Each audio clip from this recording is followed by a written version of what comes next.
Good evening and warm welcome to all of you to this Global Leader Series.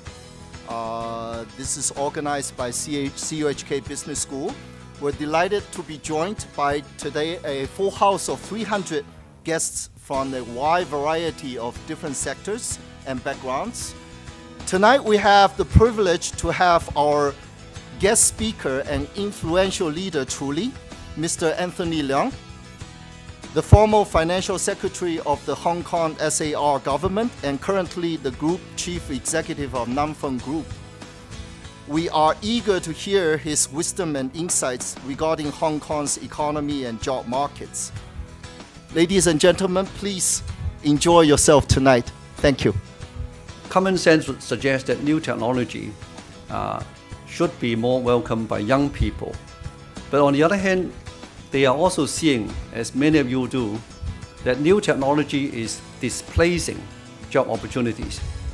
Indeed, if you think about many of the jobs that might have existed before, they are not here today. The wealth gap is also widening, and clearly you may say that, well, it is happening in Hong Kong, but it is not just in Hong Kong, it is actually a worldwide phenomenon. Technology, which I just talked about, contributed to such a phenomenon. On top of that, we have the printing of money, which causes the devaluation of paper currency. Especially since 2008, governments around the world, or should I say the central banks around the world, have been printing a lot of money, so much so that somebody have calculated that the amount of financial assets in the world is now 3.7 times the amount of GDP in the world. And this ratio is at historic high and it is increasing. So with more money chasing after real assets and more money than the real economy, the only things that will happen would be either inflation or inflation of asset price. And we are seeing that happening around the world. I believe we have to think about two things. One is creativity, and the other is entrepreneurship. Hong Kong people are known to be creative, and Hong Kong people are known to be entrepreneurial. But on the other hand, we may want to think about putting our minds together to see how we can improve in various sectors to provide an environment that can further encourage creativity and entrepreneurship, such as what we should be doing in education. We should think about how do we enable the Hong Kong people and companies in Hong Kong to better access the fastest growing economy in the world, which is China. And on this one, many people have already suggested that maybe we should ask Beijing, working together with the Guangdong and Macau governments, to create a free trade zone among these three places. If that is the case, instantly we actually would be more competitive than the Shanghai Free Trade Zone, because what Shanghai has is now the policy. What they don't have is the pool of entrepreneurs and the pool of professionals that we have in Hong Kong. And also what Shanghai doesn't have is the institutional arrangements that we have in Hong Kong, including the rule of law, including the freedom of basically everything, including a freely tradable currency, and very importantly for many companies and individuals is the very low and simple tax situation in Hong Kong.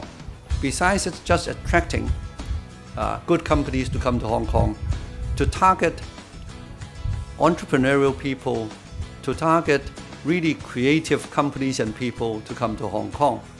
Because after all, in a knowledge economy, what matters is really knowledge workers and knowledge-intensive companies.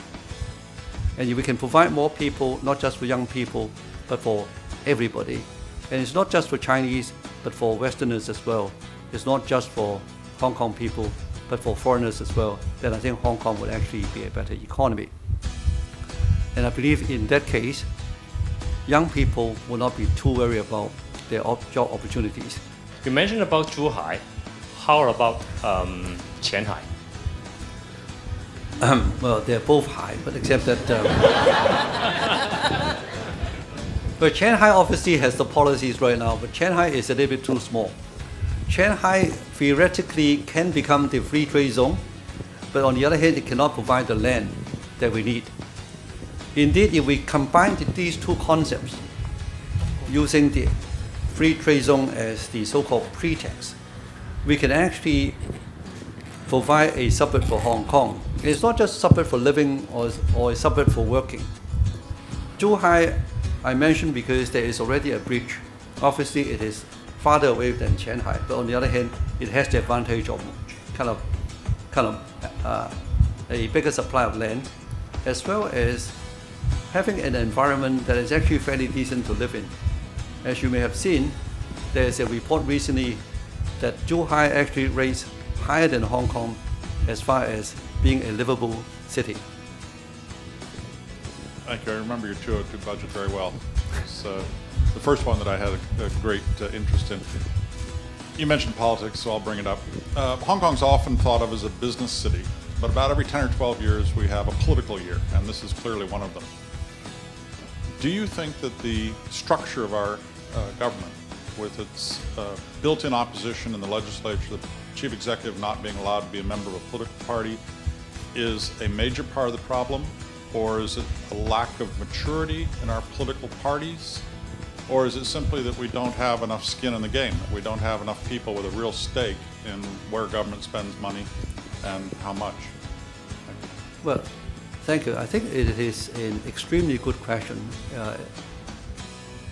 Politics is, by definition, complex.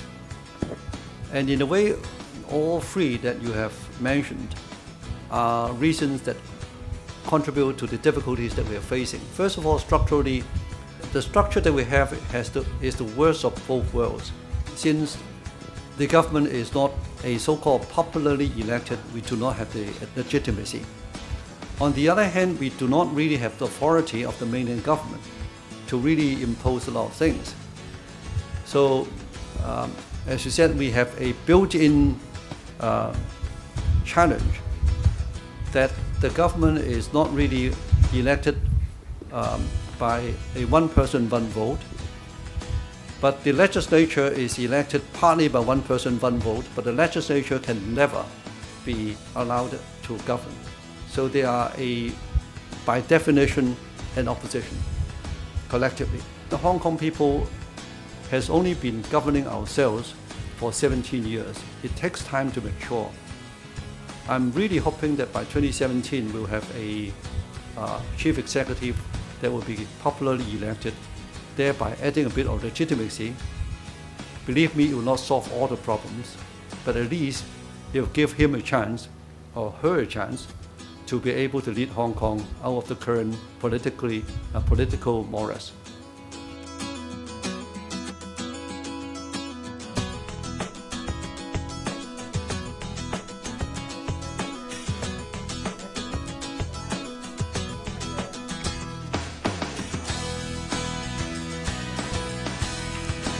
Thank you very much.